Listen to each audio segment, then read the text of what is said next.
আপনার তিনটে প্রশ্ন। একটা হচ্ছে যে আমাদের মূল লক্ষ্য কি টিকিটের প্রাইস কমানো কিনা। আমি আগেই আপনাদেরকে বলেছি টিকিটের প্রাইস কমানো আমাদের লক্ষ্য না। আমাদের লক্ষ্য হচ্ছে টিকিটের প্রাইস যুক্তিকরণ করা। যে টিকিটের প্রাইস বর্তমানে যেটা আছে এটা একটা সম্পূর্ণ অযৌক্তিক মূল্যের টিকিট, মানে যারা প্যাসেঞ্জার আছেন তারা কিনেন। আমরা যৌক্তিক মূল্যের টিকিটের ক্রয় বিক্রয় চাই। কোনো মূল্য কমানো বা বাড়ানো আমাদের আসলে লক্ষ্য না। তবে আমাদের কার্যক্রম মন্ত্রণালয় যে মানে যারা সংশ্লিষ্ট সকলের একাগ্র প্রচেষ্টায় আপনারা দেখেছেন যে টিকিটের ভাড়া 30 থেকে 40 হাজার টাকা অলরেডি আমাদের যে মধ্যপ্রাচ্যের যে গন্তব্যস্থলগুলো আছে সেখান থেকে কমে গিয়েছে। এটা একেবারেই স্পষ্ট, আপনারা নিজেরাও জানেন। আমরা এর উপরে তীক্ষ্ণ দৃষ্টি রাখছি এবং আমরা আশা করি যে আমাদের এই আজকে যে আইনি সক্ষমতা তৈরি হলো এর বিনিময়ে আমাদের ভাড়া যৌক্তিকরণে মানে যথেষ্ট সহায়ক হবে।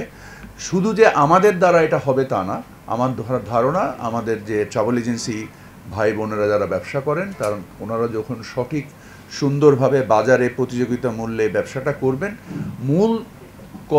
মূল দায়টা ওনারা যদি সুন্দরভাবে এই জিনিসটাকে যৌক্তিকভাবে ব্যবসা করেন টিকিটের মূল্য যৌক্তিক পর্যায়ে চলে আসবে।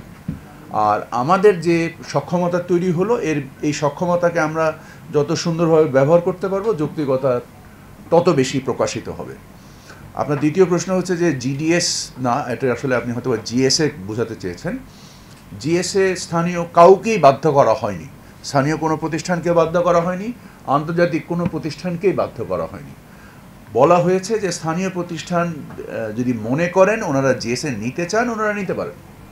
সো এখানে আইনি যে বাধ্যবাধকতাটা ছিল যে আমাদের জিএসএ নিতেই হবে, এই বাধ্যবাধকতা সরিয়ে আমরা এটাকে অপশনাল বা অপশনাল বাংলা ঐচ্ছিক, আমরা জিনিসটাকে ঐচ্ছিক করে দিয়েছি। আর আপনার তৃতীয় প্রশ্নটা কি ছিল? আমার তৃতীয় প্রশ্ন ছিল, আমি জিএসএ নিয়ে একটু একটা সাপ্লিমেন্টারি। আপনি তৃতীয় প্রশ্নটাই চলে আসেন।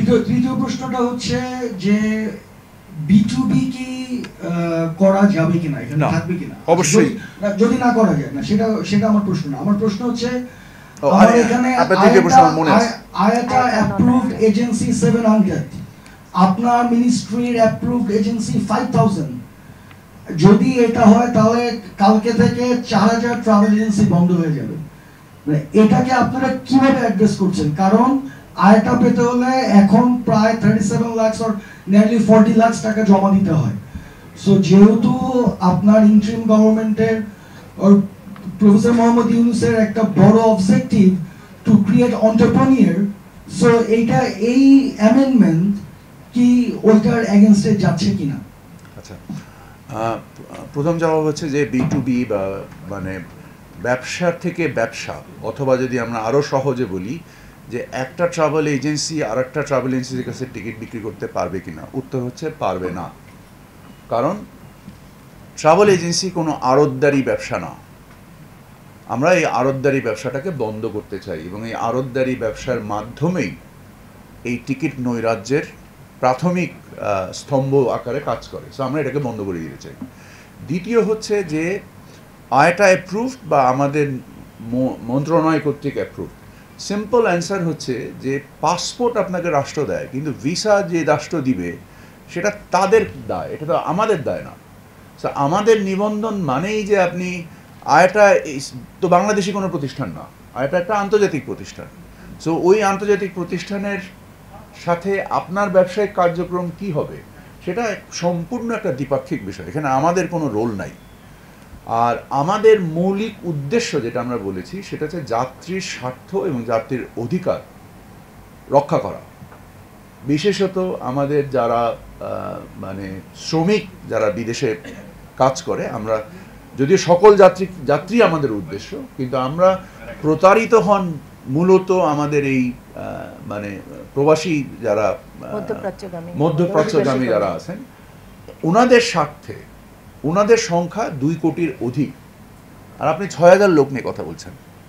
সো আমার এই 2 কোটি লোকের আমরা দেখেছি যে একটা টিকিট যখন 1 লাখ, 1.5 লাখ, 1,90,000 টাকায় বিক্রি হয়েছে, একটা 40,000 টাকার টিকিট, 30,000 টাকার টিকিট। আমাদের দেশ থেকে গড়ে 1,32,00,000 32 লক্ষ লোক গত বছর এই দেশ থেকে গিয়েছে। তার 75 to 80% হচ্ছে আমার মধ্যপ্রাচ্যগামী লোক। আমরা যদি সিম্পল 50,000 টাকা বাড়তি টিকিটের দাম নেই, এটার ভ্যালু আসে মাসে 5,000 কোটি টাকা, বছরে 60,000 কোটি টাকা। এই যে একটা সাগর পরিমাণ টাকা প্রতারণার মাধ্যমে আদায় হয়ে দেশ থেকে পাচার হয়ে যাচ্ছে, আমরা এই জিনিসটাকে জটিল করে দিতে চাই, আমরা এই জিনিসটাকে থামিয়ে দিতে চাই।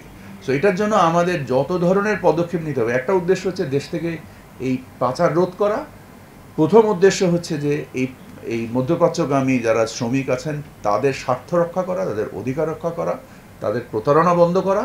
দ্বিতীয় হচ্ছে দেশ থেকে এই টাকা পাচার বন্ধ করা। সো এই উদ্দেশ্যে যেটা প্রয়োজনীয় আমরা সেটা করব। মাননীয় উপদেষ্টা, আপনি বলছিলেন যে আইনি সক্ষমতা তৈরি হলো আজকে উপদেশের মাধ্যমে। আইনি সক্ষমতা বলতে আমরা সাধারণত শাস্তির ব্যাপার বুঝি, যেহেতু এজেন্সিগুলি বেশি টাকা নেয়। আপনার কি ধরনের শাস্তির ব্যবস্থা আসলে করবেন, যেহেতু আমাদের মাধ্যমে মেসেজটা তাদের কাছে দিতেই চান? আমরা অপরাধ ভেদে সর্বোচ্চ 10 লক্ষ টাকা জরিমানা এবং 1 বছরের কারাদণ্ডের বিধান রেখেছি। সেটা আমার মনে হয় ম্যাডাম সেক্রেটারি বক্তব্য স্পষ্ট হয়েছে। সাময়িকভাবে লাইসেন্স আর আমরা অপরাধ সংগঠিত হয়েছে এই শ্রেণীকে বেশ কিছু নতুন শ্রেণী অন্তর্ভুক্ত করেছি, যার মাধ্যমে যেটা এখন অপরাধ হিসেবে বিবেচিত হবে। আমাদের আগের আইনে এই দুর্বলতা ছিল যে যেটা অপরাধ হিসেবে বিবেচিত করতে পারছিলাম না আমরা। সো নতুন আইনে আমরা এই অপরাধ হিসেবে যে বিবেচিত হবে তার একটা সুস্পষ্ট স্পেকট্রাম বা পরিধি আমরা মানে নিশ্চিত করেছি এটার মাধ্যমে।